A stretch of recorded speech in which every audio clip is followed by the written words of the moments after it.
Hello বন্ধুরা, সবাই কেমন আছো? আশা করি সবাই খুব খুব ভালো আছো। তো আমি একদমই ভালো ছিলাম না।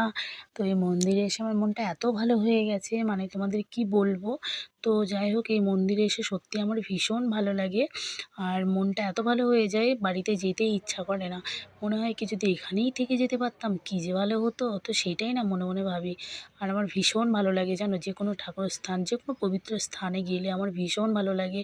এর আগে মায়াপুরে অনেকবার গেছি, সেখানে গেলেও আসতে ইচ্ছা করে না। খুবই ভালো লাগে জানো, কি বলবো। তো এখানে এসেছিলাম, কিছু মানসিক ছিল, সেগুলোই পুজো দিতে এসেছিলাম। অনেক দিন ধরে আসবো আসবো করে আসা হচ্ছিল না। তো তারপরে এই যে পুজো দেওয়া হয়ে গেছে, আর মেয়ে তো এদিকে প্রসাদ খাচ্ছিল, আর মেয়ে এইখান দিয়ে শুধু দৌড়াচ্ছিল। কি বলবো, বাচ্চা মানুষ কথা তো শুনবেই না। আর তারপরে দেখছি এইখানে 4খানা মতো বাচ্চা হয়েছে জানো, কুকুরের। কি দারুণ কিউট কিউট দেখতে। ভাবছিলাম কি বাড়িতে নিয়ে যাব, কিন্তু এখান থেকে নিয়ে গেলে তো আমাকে আচ্ছা করে রামধোলাই দেবে। তো ওই জন্য আর নেওয়া যায়নি। যাই হোক, দূর থেকে ভিডিও করছিলাম আর কাছ থেকে একটু আদর করছিলাম। আর জানো তো, মানে কি বলবো। তো আর এই দেখো, এখানে ভোলে বাবা আছে, আর ভোলে বাবার কাছে গেলে তো আমার মনটা এমনিতেই ভালো হয়ে যায়। তারপরে আবার বজরংবলী আছে, মা আছে, সবাইকে দেখে আমার মনটা এবারে জুড়িয়ে যায় গো। তো যাই হোক, তোমরা কে কে মন্দিরে এসছো একটু বলো তো। আমার তো এই মন্দিরে ভীষণ ভালো লাগে। তোমাদের কার কেমন লাগে অবশ্যই জানিও, ঠিক আছে?